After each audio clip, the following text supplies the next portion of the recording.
নমস্কার, সম্পাস passion in cooking এ সবাইকে স্বাগত। আশা করি সবাই খুব ভালো আছো। নতুন একটা রেসিপি আবারও তোমাদের সামনে নিয়ে এসেছি এবং অবশ্যই শেয়ার করব রেসিপিটা, যেটা হলো পাও ভাজি রেসিপি। এটা একটা বিখ্যাত স্ট্রিট ফুড রেসিপি, তবে একদম অথেন্টিক স্ট্রিট স্টাইলে না করেও কিন্তু যখনই আমাদের ঘরোয়া ভাবে মন চায় এই জিনিসটা খেতে, তো দেশীয় স্টাইলে ঝটপট কিভাবে এই পাও ভাজি রেসিপি করা যায় আজকে আমি বানিয়েছি আর শেয়ার করব তোমাদের সঙ্গে। চলো দেখে নি। এর জন্য বিভিন্ন ধরনের ভাজিটা বানানোর জন্য কিছু সবজি লাগে। তো ঘরে যে কোনো ধরনের সবজি যেটা মজুদ আছে সেটা ব্যবহার করলেই হবে। তো আমি এখানে বাঁধাকপি, ক্যাপসিকাম এরকম দানা ছাড়িয়ে রেখেছি, গাজর, কিছু বিনস আর পেঁপে আর আলু নিয়েছি।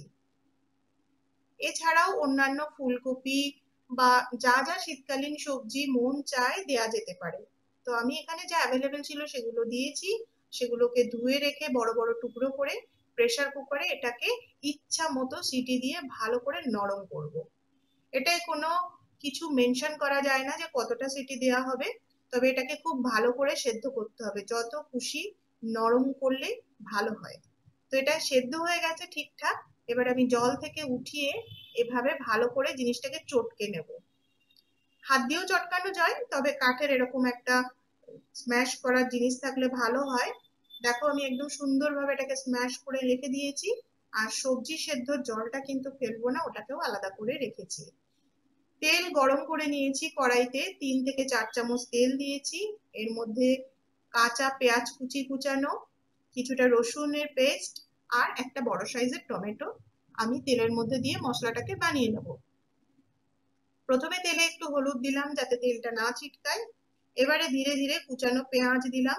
এখানে আমি মোটামুটি একটা বড় সাইজের পেঁয়াজকে কুচিয়ে নিয়েছি।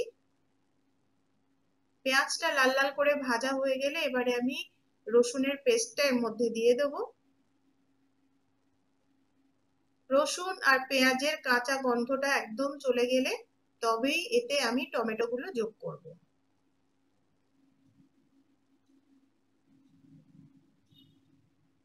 টমেটোটা দিয়ে ভালো করে কষিয়ে নেব। এর মধ্যে দিয়ে দিচ্ছি পরিমাণ মতো লবণ। লবণটা দেওয়ার ফলে টমেটোটা খুব সহজে গলে যাবে। এটাকে নাড়িয়ে চাড়িয়ে ভালো করে মশলার সাথে ঘেঁটে দিতে হবে একটু। টমেটোটা কষানো হয়ে গেছে, এবারে একে একে মশলা দেব। সবার আগে দিচ্ছি পরিমাণ মতো হলুদ গুঁড়ো, ধনে গুঁড়ো, আর দিচ্ছি 1 টেবিল চামচ জিরের গুঁড়ো, সামান্য একটু লাল লঙ্কার গুঁড়ো ঝালের জন্য, আর একটুখানি কাশ্মীরি লঙ্কার গুঁড়ো রঙের জন্য। এখানে আমি কাঁচা লঙ্কা ব্যবহার করিনি, লাল লঙ্কার গুঁড়ো দিয়েই করছি। তাতে রং আর ঝাল দুটোই পরিমাণ মতো হবে, তবে এটা যে যার নিজস্ব ব্যাপার। এবারে আমি কিছুটা কসুরি মেথি হাতে ক্র্যাশ করে বা গুঁড়ো করে এর মধ্যে দিয়ে দিলাম। সামান্য একটু জল দিচ্ছি যাতে মশলাটা জ্বলে না যায়। নাড়াতে চাড়াতে থাকতে হবে জিনিসটাকে। মশলাটা একদম শেষের মুখে হয়ে এসেছে।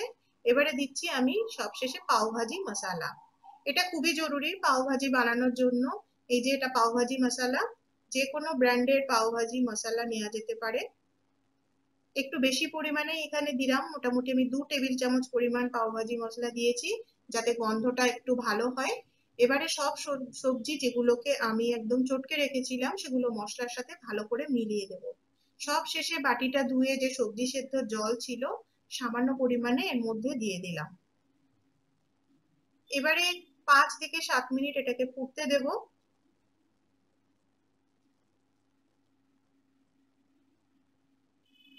মাঝখানে একটু টেস্ট করে দেখে নিতে হবে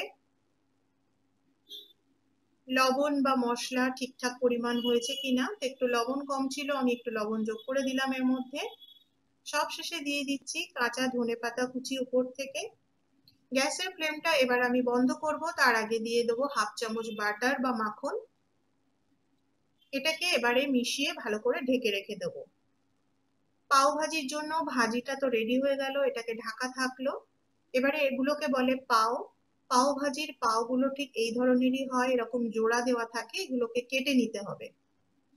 একটা প্যান বসিয়ে তার মধ্যে আমি সামান্য একটু বাটার দিয়ে দিলাম,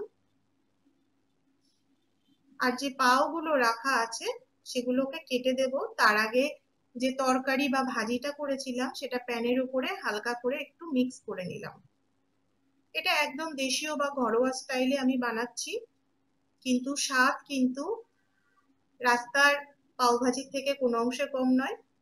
এই ধরনের জিনিস কিন্তু খুব চটপট ঘরে বানিয়ে নেওয়া যায় ইচ্ছা করলেই। এইভাবে ব্রেড বা পাওয়ের সঙ্গে তরকারি বা ভাজিটাকে মাখিয়ে ভালো করে একটু উল্টে ভেজে নিতে হবে।